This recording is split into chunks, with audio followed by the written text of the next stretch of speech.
Water melon ನೋಡಿ, ಕೆಂಪು ಕೆಂಪಾಗಿ ಜ್ಯೂಸಿಯಾಗಿ ಉಂಟಲ್ಲ. ಬೇಸಿಗೆ ಕಾಲದಲ್ಲಿ ಒಂದು ಒಳ್ಳೆ ಶರ್ಬತ್ ಇದು. ಒಳ್ಳೆ ಶರ್ಬತ್. ರೋಸ್ ವಾಟರ್ ಮೆಲನ್ ಶರ್ಬತ್ ರೆಡಿ ಆಗಿದೆ. ಹಾಯ್ ಎಲ್ಲರಿಗೂ. ನೋಡಿ, ಇವತ್ತು ನಾನು ಕಲ್ಲಂಗಡಿ ತಂದಿದ್ದೀನಿ. ಬೇಸಿಗೆಯಲ್ಲಿ ಎಲ್ಲರಿಗೂ ಇಷ್ಟವಾಗುವಂತ ಫ್ರೂಟ್ ಇದು.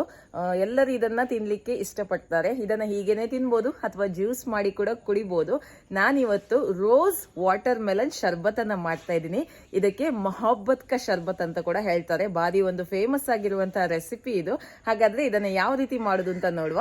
ಅದಕ್ಕಿಂತ ಮುಂಚೆ ನನ್ನ ರೆಸಿಪೀಸ್ ಎಲ್ಲ ನಿಮ್ಗೆ ಇಷ್ಟ ಆಗ್ತಾ ಇದ್ರೆ ವಿಡಿಯೋಗೊಂದು ಲೈಕ್ ಕೊಡಿ. ವಿಡಿಯೋವನ್ನ ಫ್ರೆಂಡ್ಸ್ ಜೊತೆ ಫ್ಯಾಮಿಲಿ ಜೊತೆ ಎಲ್ಲ ಶೇರ್ ಮಾಡಿ.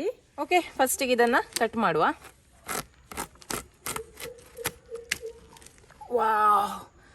ವಾಟರ್ ಮೆಲನ್ ನೋಡಿ, ಕೆಂಪು ಕೆಂಪಾಗಿ ಜ್ಯೂಸಿಯಾಗಿ ಉಂಟಲ್ಲ. 1 ಲೀಟರ್ ಹಾಲು,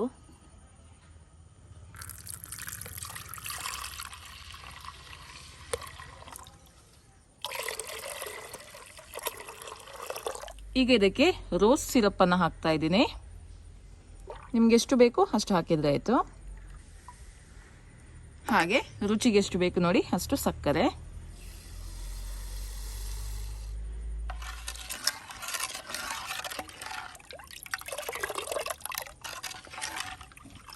ಕಲರ್ ನೋಡಿ ಎಷ್ಟು ಚೆನ್ನಾಗಿ ಬಂದಿದೆ ಅಂತ.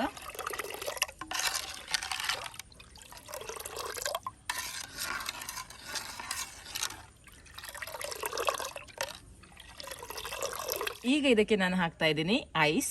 ನಾನು ಐಸನ್ನು ಸೆಟ್ ಮಾಡುವಾಗ ಗುಲಾಬಿಯನ್ನು ಹಾಕಿದ್ದೆ, ಈ ಥರ ಅದರ ಪೆಟಲ್ಸ್ ಅನ್ನು ಹಾಕಿದ್ದೆ.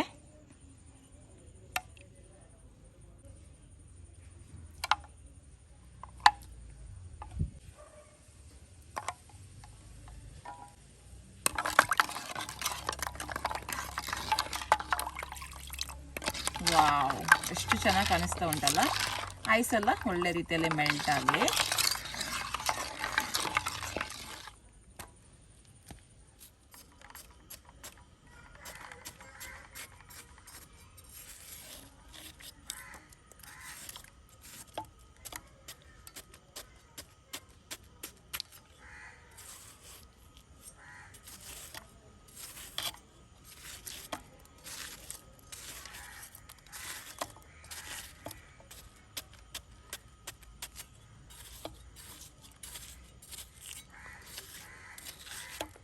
ಓಕೆ, ಚೆನ್ನಾಗಿ ಮಿಕ್ಸ್ ಮಾಡುವ.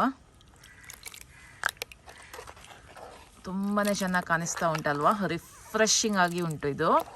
ಈ ಬೇಸಿಗೆಗಂತೂ ಸೂಪರ್ ಆಗುತ್ತೆ ಇದನ್ನು ಮಾಡಲಿಕ್ಕೆ. ನೋಡಿ, ಮೊಹಬ್ಬತ್ ಕಾ ಶರ್ಬತ್ ಅಥವಾ ರೋಸ್ ವಾಟರ್ ಮೆಲನ್ ಶರ್ಬತ್ ರೆಡಿ ಆಗಿದೆ.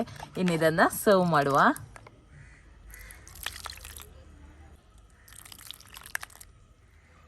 ನೋಡಿ, ಕಲ್ಲಂಗಡಿಯ ಶರ್ಬತ್ ರೆಡಿ ಆಗಿದೆ. ಟೇಸ್ಟ್ ಮಾಡಲಿಕ್ಕೆ ಕೋಟೇಶ್ ಅವರು ಬಂದಿದ್ದಾರೆ. ನೀವು ಅದನ್ನು ಟೇಸ್ಟ್ ಮಾಡಿ ಹೇಳಿ ಯಾವ ರೀತಿ ಬಂದಿದೆ ಅಂತ. ಓಕೆ, ಚೆನ್ನಾಗಿ ಕುಡಿದು ಹೇಳಿ ಆಯ್ತಾ. ಮಕ್ಕಳಿಲ್ಲ, ಇವತ್ತು ಕ್ರಿಕೆಟ್ ಆಟ ಆಡಲಿಕ್ಕೆ ಹೋಗಿದ್ದಾರೆ. ಅವರು ಆಟ ಆಡಿ ಬಂದ ಕೂಡಲೇ ಅವ್ರಿಗೆ ಇದು ಕೊಡಬೇಕು. ಭಾರಿ ಖುಷಿ ಆಗ್ಬೋದು ಈ ಸೆಕೆಗೆ. ಆಟ ಆಡಿ ಬಂದ ಕೂಡಲೇ ಇದನ್ನು ಕೊಟ್ಟರೆ ಮೈಂಡ್ ಎಲ್ಲ ಒಳ್ಳೆ ರಿಫ್ರೆಶ್ ಆಗುತ್ತೆ. ಹೇಗಾಗಿದೆ? ತುಂಬಾ ಚೆನ್ನಾಗಿದೆ. ಚೆನ್ನಾಗಾಗಿದಾ? ಸಿಹಿ ಎಲ್ಲ ಕರೆಕ್ಟ್ ಆಗಿ ಉಂಟಾ? ಸಿಹಿಯಾಗಿದೆ. ನಿಮ್ಗೆ ಖುಷಿ ಆಗ್ತದೆ ಇದನ್ನ ಸೆಕೆಗೆ ಕುಡಿಲಿಕ್ಕೆ? ಒಳ್ಳೇದಾಗ್ತದ? ಬೇಸಿಗೆ ಕಾಲದಲ್ಲಿ ಒಂದು ಒಳ್ಳೆ ಶರ್ಬತ್ ಇದು. ಒಳ್ಳೆ ಶರ್ಬತ್. ಓಕೆ, ಅವರಿಗಂತೂ ಈ ಶರ್ಬತ್ ಇಷ್ಟ ಆಯ್ತು. ಯಾರಿಗೆ ಬೇಕಾದ್ರೂ ಕೂಡ ಇದು ಇಷ್ಟ ಆಗುತ್ತೆ. ಮೊಹಬ್ಬತ್ ಕಾ ಶರ್ಬತ್. ಯಾಕೆ ಈ ಹೆಸರು ಬಂತ ನಿಮಗೆ ಗೊತ್ತಿದ್ರೆ ನೀವು ನನಗೆ ಕಮೆಂಟ್ಸ್ ಅಲ್ಲಿ ತಿಳಿಸಬಹುದು ಆಯ್ತಾ. ಓಕೆ, ಇವತ್ತಿನ ವಿಡಿಯೋ ನಿಮ್ಗೆ ಇಷ್ಟ ಆಯ್ತು ಅಂತ ಅನ್ಕೊಳ್ತೀನಿ. ಮುಂದಿನ ವಿಡಿಯೋದಲ್ಲಿ ಸಿಗ್ತೀನಿ. ಅಲ್ಲಿ ತನಕ ಬಾಯ್.